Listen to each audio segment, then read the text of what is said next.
Many Americans would be surprised to know that the UN has an office on space. Why was UNOOSA created in the first place? So UNOOSA was created as an expert unit back in 1957 to service at the time an ad hoc committee on the peaceful uses of outer space. And that expert unit grew over a few years. And in 1992, it was rebranded the Outer Space Affairs Division of the United Nations Secretariat. And in 93, it moved to Vienna and became an established office to act as secretariat to this committee, COPUOS. And COPUOS has been the birthplace of all of the space laws and treaties and principles, resolutions, and guidelines, most latest one of which is the long-term sustainability guidelines. But on top of that, USA now, that's only 50% of what we do. The office was not set up for, but has become the custodians of space for the Sustainable Development Goals for the UN system. So part of our work is capacity building with member states to make sure that they can benefit fully from space technology, data, and services. So how does your office work to ensure that countries around the world can actually use data from satellites in order to protect themselves from natural disasters? So we have a program called UN SPIDER, which stands for Space-Based Information for Disaster and Emergency Relief. And our team, of a very tiny team of a few individuals, they actually run technical advisory missions and institutional strengthening missions where they go around the world at the request of a member state to run training and capacity building with them, for example, to help them learn how to use space data, satellite imagery. That's a very important part of our work. And over the last 5 years, we run 41 missions, but with a team of perhaps 3 or 4 experts, there's only so much that you can do. To actually work with a country so that they understand how to themselves figure out how to use data. Why is that so important? It's all about empowering member states. It really is. We see that many UN member states around the world, because of a prestige project, a national prestige project, might like to have their own satellite. We really try to tell them, look, the priority for you is saving lives because you are a vulnerable Pacific island, or it's agriculture because you are in a zone where locusts often fly, or different problems may face different countries. So it's up to us to tailor-make these technical advisory missions depending on the needs of the countries to really enable them and empower them to act. Because how do you drive resilience? It's not by always running to help. It's by grassroots level, building resilience in the country and lifting people. When you train one, he can perhaps train others. And slowly but surely you can lift people and break the cycle of poverty, help them to equip themselves in the face of the next disaster and so on. And countries don't need their own satellite in order to do that. Absolutely not. Absolutely not. Americans realize that there's a lot of satellites in space. How does your agency help track that? We are the executive office for the United Nations Secretary General, who has a treaty obligation to ensure that every object launched into space is registered. So we run a database. It's actually one person who manually types in every object which is launched. It is. The poor chap has carpal tunnel in both wrists, but we're coming into the 21st century finally, and the UK is actually championing a registration project with us. So this system is going online, it's becoming digitized, and it's increasingly important given the increasing amount of satellites and objects and missions that are going into space. And what happens if these objects are not registered? I mean, is it about safety? Is it about liability? It's about all of those. But, we're living at an age where an unforeseen number of satellites are being launched.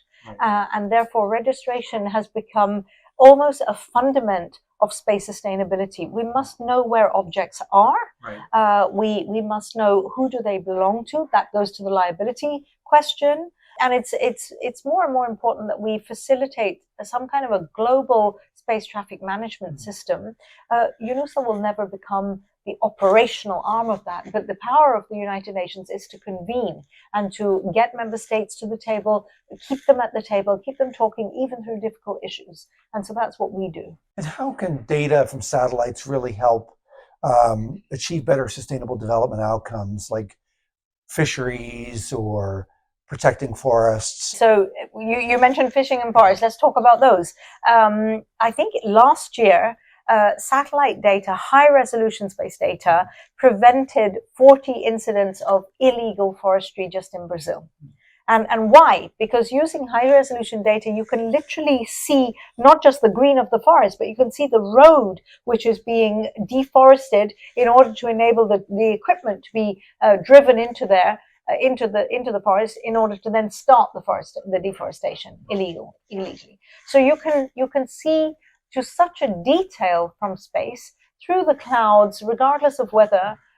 You can see that, and therefore you can act. And it's all about actionable space data. When we think about fisheries, that's IUU fishing, illegal, unreported, unregulated fishing is a big problem for marine sustainability and for member states. Peru was losing $300 million a year to illegal fishing. And what they did I think it was in 2019, they put a law in place mandating every fishing vessel that entered Peruvian waters to report their fishing catches to the authorities, and they observed them at the same time using high resolution data, imagery. And by putting that law in place, so the intersection of satellite communications on the one hand on the ships, satellite imagery from space, and policy, by putting the law in place, meant that they reduced the number of illegal vessels from 300 to 40 in 1 year, which is phenomenal. So it's our job as an office to raise awareness that this is the power that you as an individual member state hold in order to contribute not only to your own national objectives, but actually to a global sustainability problem. And we're the only office, this tiny Cinderella of an office in the UN system, which has a mandate entirely dedicated to space. So we feel the responsibility of ensuring that we do raise that awareness and disseminate the info and convene the relevant parties to push that kind of issue. The space economy is estimated to be a $200 billion business in the United States. What do American businesses need to know about UNOOSA? There are 3 reasons in my mind why industry should care about UNOOSA. I mentioned that we are the Secretariat to COPUS, the Committee on the Peaceful Uses of Outer Space. This is member state representatives. They can be space experts from space agencies like NASA representatives come to the committee, or they can be space attaches or any other civil servant from a Ministry of Foreign Affairs who is detached to sit in that committee. But these people are the ones who take the decisions on long-term sustainability guidelines and other pieces of work that concern the sector. Industry needs certainty. So it is very important that we facilitate the participation of industry so that they can inform the policymakers, the decision makers of the latest developments of what's happening in industry. That's one thing. Secondly, I come from industry myself. I'm very new to the UN system, just 6 months. And I feel that the work that we do in raising awareness about what satellite communications can do for remote education or for healthcare or the power of satellite imagery, I feel almost that we are acting as a business development arm for space data and services, which I do, without reservation and without any shame at all. It is our mandate to promote space and to make sure that it is used to improve lives all over the world. And so we will continue to do that. But we're doing it inadvertently for all of those providers of those services and that data. So we want to work with them, and we need the support of industry, including funding support, because at the end of the day, UNOOSA, despite having this enormous mandate and huge responsibility, is an office of somewhere between 25 and 35 people. So we can't do it on our own. Absolutely. So keep at it. We appreciate your work, and we realize how much it serves global interest. So thank you very much. Thank you so much.